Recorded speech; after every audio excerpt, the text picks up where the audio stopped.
ચાલો એનાથી આગળ વધીએ. લાસ્ટ લેક્ચરની અંદર આપણે પ્રશ્ન 34 સુધી ગણેલા છે. પ્રશ્ન 35 ની અંદર આપણને આપેલું છે કે એ જે છે એની કિંમત છે tan ઇન્વર્સ x √3 છેદમાં છે 2k - x.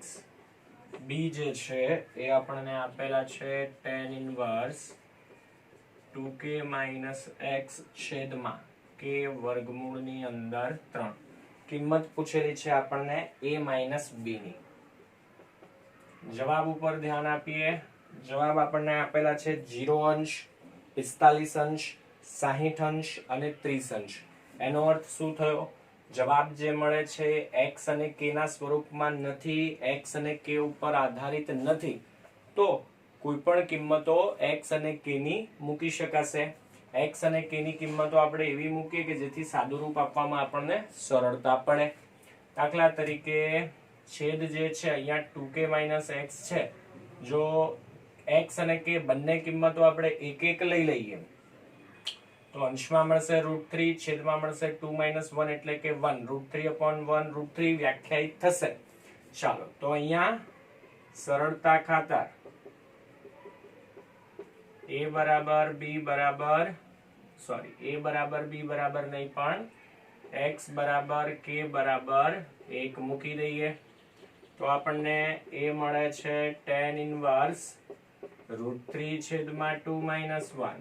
b જે છે એ મળે છે tan ઇન્વર્સ 2 - 1 છેદમાં √3. તો એ આપણને મળ્યા tan ઇન્વર્સ √3. b જે છે એ મળે છે tan ઇન્વર્સ 1/√3. અંશમાપ માંગેલું છે. tan ઇન્વર્સ √3 મળશે 60 અંશ, π/3 જેટલું. આ મળશે 30 અંશ. તો a - b આપણે જો લખવા બેસીએ તો 60 અંશ - 30 અંશ. આ થઈ જશે 30 અંશ. તો આપણા માટે કયો વિકલ્પ સાચો થશે? Option D. એનાથી આગળ વધીએ. પ્રશ્ન 36. એમાં આપણને કીધેલું છે કે sin ઇન્વર્સ x છે એનું મૂલ્ય cos ઇન્વર્સ x કરતા વધુ છે તો કયા અંતરાલમાં હોય? કોણ કયા અંતરાલમાં હોય કંઈ આપેલું નથી. રકમમાં જરા સુધારો કરીશું કે x જે છે એ કયા અંતરાલમાં હોવો જોઈએ. ચાલો કોઈ એક જ વિધેયની અંદર ફેરવવું છે તો cos ઇન્વર્સ x ને આપણે લખી દઈએ π/2 - sin inverse x. sin inverse x આ બાજુ લઈ લઈએ તો 2 sin ઇન્વર્સ x. બે ગુણાકારમાં છે, આ બાજુ જશે તો ભાગાકારમાં. ચાલો તો આપણને ખબર છે કે sin ઇન્વર્સ x જે છે એની કિંમત કેવી હોય? -π/2 થી +π/2 ની વચ્ચે. આ બંને પરિણામોને આધારે આપણે શું કહી શકીએ? π/4 કરતા મોટી હોવી જોઈએ અને સાથે સાથે આ અંતરાલમાં પણ હોવી જોઈએ. તો પરિણામ 1 અને 2 પરથી π/4 કરતા મોટા અને π/2 કે એના કરતા નાના. બરાબર છે. π/4 આવશે અહીંયા કે ભાઈ π/4 કરતા મોટા હોવા જોઈએ. બીજી વખત આપણને મળ્યું કે -π/2 થી શરૂ કરી +π/2 માં હોવા જોઈએ. બંને શરતનું પાલન થાય એ માટે π/4 થી શરૂ કરી અને π/2 સુધી હોવા જોઈએ. π/4 નો સમાવેશ કરવાનો નથી, π/2 નો સમાવેશ કરવાનો છે. પૂછેલો છે આપણને x નો અંતરાલ. sin ઇન્વર્સ દૂર કરવા છે, sin વિધેય લગાવી દઈએ. પહેલું ચરણ, પહેલા ચરણની અંદર sin જે છે એ વધતું વિધેય તો આપણને મળે sin π/4. sin ઇન્વર્સ અને sin કેન્સલ. આ બાજુ sin π/2. કારણમાં લખી દઈશું કે sin જે છે એ વધતું વિધેય. ખાસ ધ્યાન આપીશું જો cos વિધેય લગાવીએ તો અસમતા બદલવી પડે. sin π/4 જે છે એની કિંમત 1/√2 અને આ બાજુ sin π/2 છે 1. તો x છે વિવૃત અંતરાલ 1/√2 થી સવૃત અંતરાલ 1 ની અંદર હોવા જોઈએ. ચાલો એનાથી આગળ વધીએ. પ્રશ્ન 37.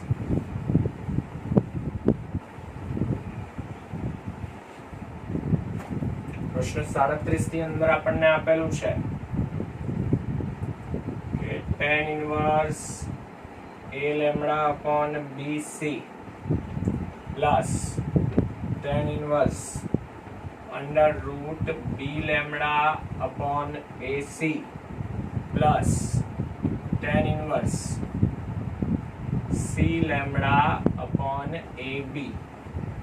abc કોઈ ધન વાસ્તવિક સંખ્યા છે, સાથે સાથે લેમ્બડા જે છે એનું મૂલ્ય a plus b plus c જેટલું.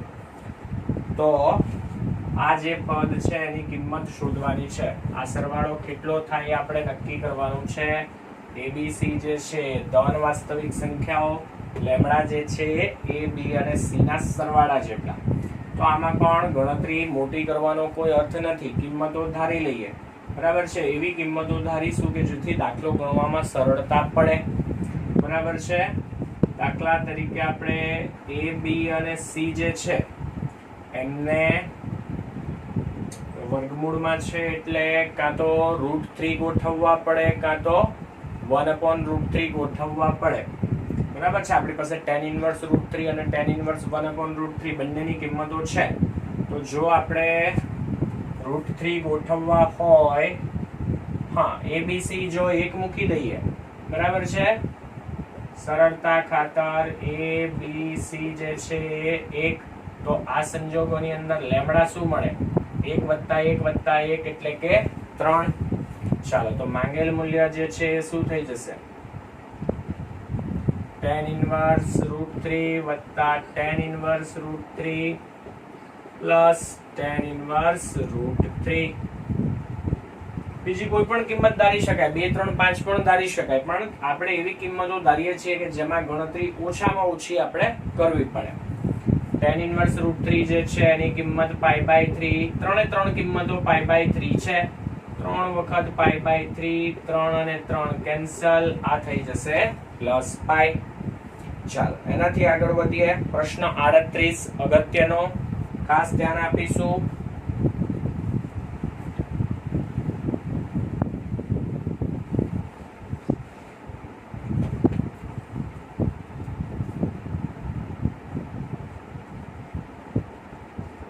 cos inverse √2/√3 minus cos inverse √6 + 1/2√3. હવે cos inverse minus cos inverse નું આપણી પાસે કોઈ ડાયરેક્ટ સૂત્ર નથી. tan ઇન્વર્સ માં બંનેને ફેરવવા પડે. ચાલો, તો આને tan ઇન્વર્સ માં ફેરવીએ છીએ. cos ઇન્વર્સ જે આપેલા છે √2/√3, cos એટલે કે પાસેની બાજુ છેદમાં કર્ણ. આ a b અને c જો લઈ લઈએ તો ab વર્ગ શું મળશે? કર્ણનો વર્ગ માઇનસ પાસેની બાજુનો વર્ગ. આ છે 3, આ છે 2, તફાવત 1, વર્ગમૂળ લઈ લઈએ એટલે આ મળશે 1. આના માટે tan વિધેય શોધીએ તો 1/√2. તો સૌથી પહેલું પદ જે છે એને tan ઇન્વર્સ માં ફેરવતા એ આપણને મળે છે tan ઇન્વર્સ 1/√2. ચાલો, બીજી વખત આ જ પ્રમાણે આપણને આપેલા છે, પાસેની બાજુ છે √6 + 1, આ બાજુ આપેલી છે 2√3. ચાલો, હવેની ગણતરી જે છે એમાં ખાસ ધ્યાન આપીશું. AC નો વર્ગ એટલે કે 2 × 2 4, √3 નો વર્ગ 3, BC એટલે કે √6 + 1 આખાનો વર્ગ, આ થઈ જશે 12. વિસ્તરણ કરીએ 6, મધ્યમ પદ 2√6 + 1, 12 - 6 + 1 7, માઇનસ 2√6, 12 - 7 5, માઇનસ 2√6. પણ આ કિંમત કોની મળી? ab² ની. તો ab મને કેટલા મળે વર્ગમૂળની અંદર? 5 - 2√6. 10મું ધોરણ, પહેલું ચેપ્ટર. 6 ના એવા ભાગ પાડવા પડે કે જેમનો સરવાળો જે છે 5 જેટલો થતો હોય, વચ્ચે નિશાની માઇનસની. √3 - √2. ખ્યાલ ન આવે તો જરા 10માની બુક એક વખત જોઈ લેજો. આનો વર્ગ તમે કરો તો આનું આ જ પદ મળશે. ચેક કરી લઈએ. √3 - √2 નો જો હું વર્ગ કરું તો એ 5 - 2√6 મળતા હોવા જોઈએ. ચેક કરી લઈએ. પહેલા પદનો વર્ગ, મધ્યમ પદ 2ab, પ્લસ બી સ્ક્વેર એટલે કે 2, 3 વત્તા 2 5, 2 એમના એમ જ √3 ઇન્ટુ √2 આ થઈ જશે √6. ધ્યાન આપીશું એ બી એટલે કે આ માપ જે છે આપણને મળ્યું √3 માઇનસ √2. તો અહીંયા મળે છે tan ઇનવર્સ પાસેની બાજુ અને સામેની બાજુ છે. હવે આપણી પાસે tan એટલે સામેની બાજુ છેદમાં પાસેની બાજુ √3 માઇનસ √2 ભાગાકારની અંદર √6 પ્લસ 1.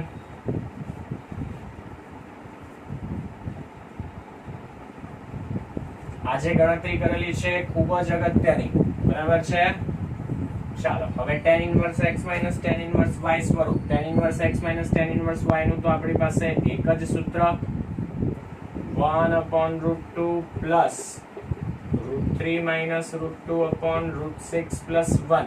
આ જે સ્ટેપ છે ને એના 4 માર્ક છે છેદમાં x માઇનસ y છે. tan inverse x minus tan inverse y સૂત્ર શું છે? tan inverse x minus y છેદમાં 1 પ્લસ xy. સાદું રૂપ આપી દઈએ, લસા લઈ લઈએ એટલે આ તો કેન્સલ થઈ જશે. ચોકડી ગુણાકાર કરી દઈએ, 1 છે અહીંયા ગુણાશે એટલે √6 પ્લસ 1, √2 અહીંયા ગુણાશે પણ નિશાની માઇનસ ની એટલે માઇનસ √2 ગુણીએ તો minus √6 minus minus plus √2 into √2 થઈ જશે 2, 2 ઇન્ટુ √6 √12, 2 ઇન્ટુ √2 ઇન્ટુ 1 √2 એકની સાથે ગુણાય છે પ્લસ આમને લખીએ તો √3 માઇનસ √2 √6 અને √6 કેન્સલ. tan ઇનવર્સ 1 પ્લસ 2 થઈ જશે 3 છેદમાં શું બાકી રહ્યા? √2 અને માઇનસ √2 કેન્સલ. વર્ગમૂળમાં 12 છે, 12 ને આપણે લખી શકીએ 4 ગુણ્યા 3. 4 ને વર્ગમૂળની બારે લઈ લઈએ તો 2, તો 2√3 પ્લસ √3, 2 વખત √3 છે એમાં 1 વખત ઉમેરી દઈએ તો 3 વખત વર્ગમૂળમાં 3, 3 3 કેન્સલ. tan ઇનવર્સ √3 એટલે કે 30 અંશ. રેડિયન માપ માંગેલું હોય તો π/6 રેડિયન માપ માંગેલું છે અને ઓપ્શન આપણને આપેલો છે 4 એટલે કે ઓપ્શન ડી જે છે આપણા માટે સાચો જવાબ થશે. ચાલો ફકરા આધારિત પ્રશ્નો જે છે એ આપણા કામના નથી, બરાબર છે. ચાલો આમાંથી કામના પ્રશ્ન જોઈએ તો આ બાજુ પ્રશ્ન 42 થી 45 આપણા કામના છે, તો એ સાથે સાથે જોઈ લઈએ.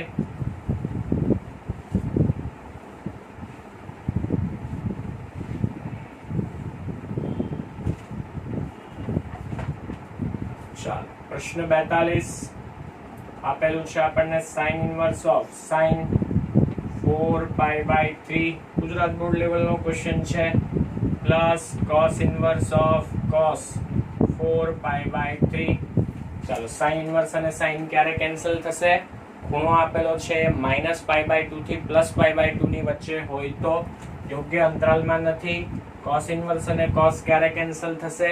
ખૂણો જે આપેલો છે 0 થી π માં હોય તો, ત્યાં પણ યોગ્ય અંતરાલમાં નથી.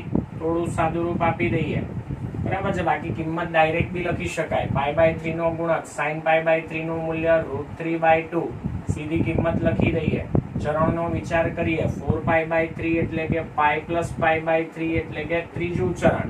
ત્રીજા ચરણની અંદર sin ઋણ છે એટલે -√3/2 થશે. ન ફાવે તો π + π/3 લખીને સાદું રૂપ આપી શકાય, બરાબર છે. એ જ પ્રમાણે cos ઇનવર્સ cos 4π/3 ની કિંમત લખીએ તો cos π/3 છે એનું મૂલ્ય 1/2. ત્રીજું ચરણ નિશાની માઈનસ.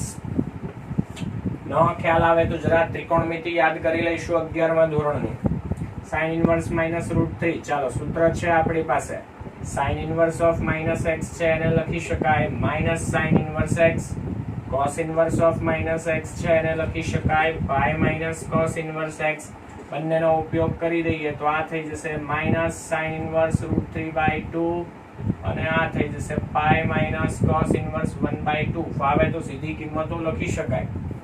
આ થઈ જશે -π/3 π cos ઇનવર્સ 1/2 એ પણ π/3 π -2π/3 3π - 2π એટલે કે π બાકી રહેશે π/3. તો 42 જે છે એની અંદર આપણને જવાબ મળશે π/3 એટલે કે ડી. ચાલો પ્રશ્ન 43.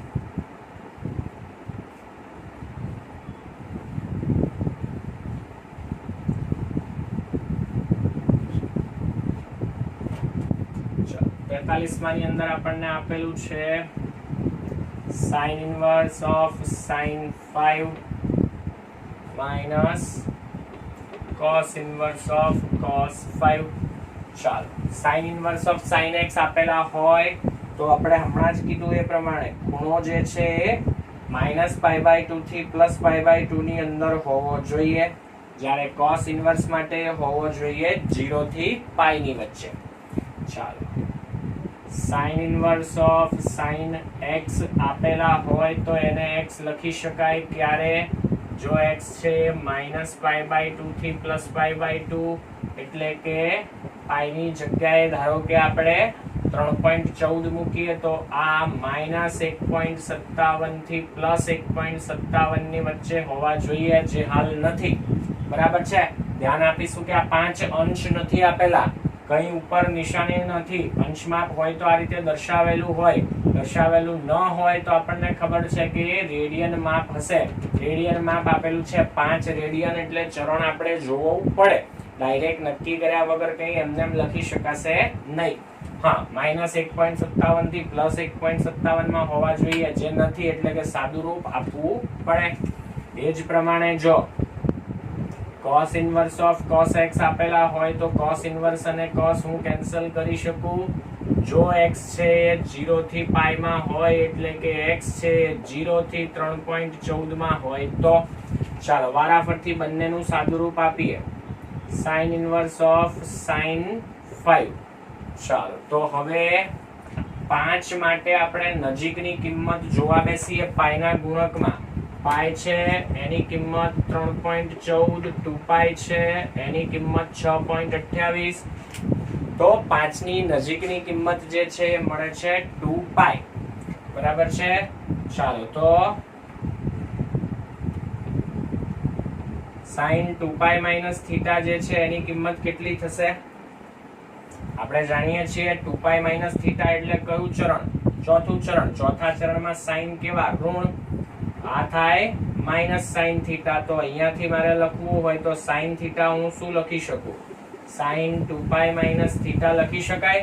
તો sin 5 આપેલા છે એની જગ્યાએ મારે લખવા હોય તો -sin 2π - 5 લખી શકાશે. ચાલો cos માટે વાત કરીએ. cos inverse of cos 2π - 5. ચાલો આગળ વધીએ.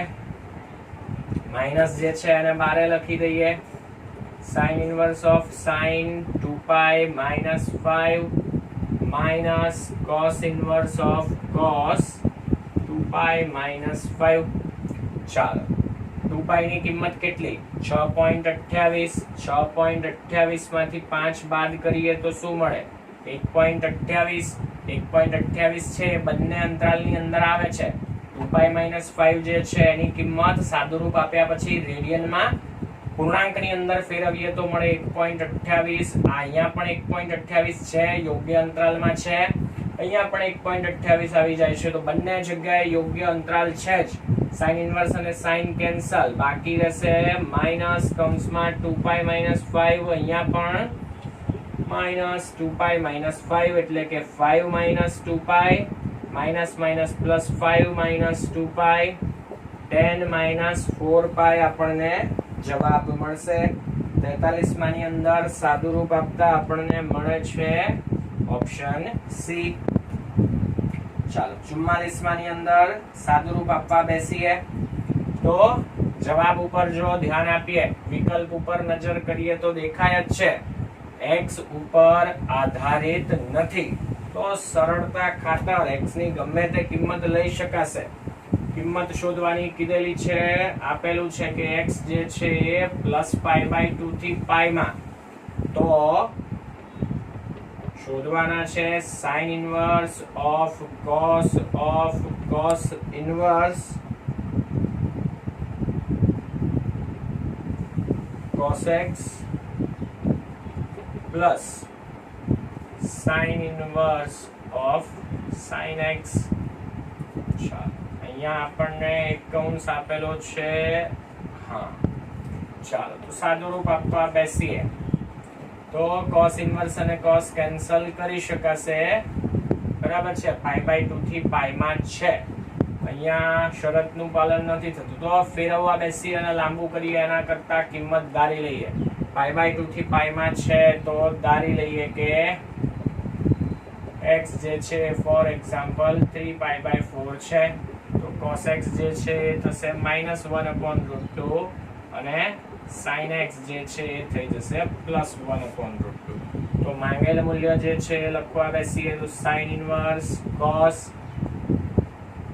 ઇનવર્સ cos x એટલે કે 3π/4 સોરી cos x જે છે એ -1/√2 પ્લસ sin ઇનવર્સ sin પણ નહીં, sin x ની જ કિંમત આ છે 1/√2. ચાલો cos ઇનવર્સ -1/√2 આ કેટલા થઈ જશે 3π/4 આ થઈ જશે π/4. ચાલો તો sin ઇનવર્સ cos 3π/4 + π/4 એટલે કે π. sin ઇનવર્સ cos π જે છે એની કિંમત -1. sin ઇનવર્સ -1 જે છે એનું મૂલ્ય થઈ જશે -π/2. તો 44મો જે દાખલો છે એની કિંમત થઈ જશે d. 45મો જે છે સહેલાઈથી થઈ શકે એવો છે. tan inverse x + tan inverse y વાળા ખાલી સૂત્ર વાપરવાના છે આ હોમવર્કમાં. આ સ્વાધ્યાય પૂરું. નેક્સ્ટ લેક્ચરની અંદર આપણે સ્વાધ્યાય 3 જે છે એની શરૂઆત કરીશું.